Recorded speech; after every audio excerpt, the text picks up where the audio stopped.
Welcome to విన్యూ vlogs. Like and subscribe. బయట నుంచి ఇంటికి వచ్చేటప్పుడు వేడివేడిగా పొత్తులు కనిపించాయి. సర్లే ఒక 4 పొత్తులు తీసుకుందాంలే అని చెప్పి తీసుకున్నాం. వాటిని ఇంటికి వచ్చి టేస్ట్ చేసి చూస్తే అస్సలు బాగాలేదు, చప్పగా ఉన్నాయి. వీటిని ఏం చేద్దామా అని చెప్పి ఇలా ట్రై చేశాను. ఒక గిన్నెలో కొంచెం సాల్ట్, కొంచెం కారం, కొంచెం ఆయిల్ వేసుకొని బాగా మిక్స్ చేసుకోవాలి.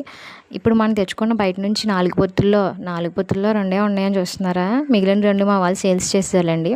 ఆ మిగిలిన 2 పొత్తుల్ని నేను తీసుకున్నాను.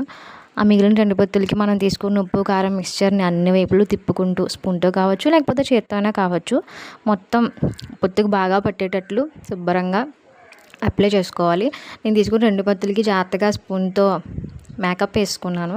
ఆ మేకప్ వేసుకున్న పొత్తుల్ని పక్కన పెట్టుకొని స్టవ్ వెలిగించి దాని మీద ప్యాన్ అన్నా పెట్టుకోవచ్చు, లేకపోతే అట్ల రేకైనా పెట్టుకోవచ్చు. సో నేను అట్ల రేక్ తీసుకొని దానిపైన 2 పొత్తులు పెట్టుకున్నాను. చేత్తో కలపకండి, కాలుతుంది. దాన్ని అట్ల పొయ్యి యూస్ చేసి సన్నని మంట పైన ఒక 5-10 నిమిషాలు ఉంచి అటు ఇటు తిప్పుకుంటూ ఫ్రై చేసుకోవాలి. ఇలా 5-10 నిమిషాలు కాలిన తర్వాత వాటిని పక్కకు తీసుకొని కొంచెం చల్లారిన తర్వాత వేడిగా ట్రై చేయొచ్చు. చూడడానికి ఎలా ఉందో తెలియదు కానీ తినడానికి మాత్రం బాగానే ఉన్నాయండి.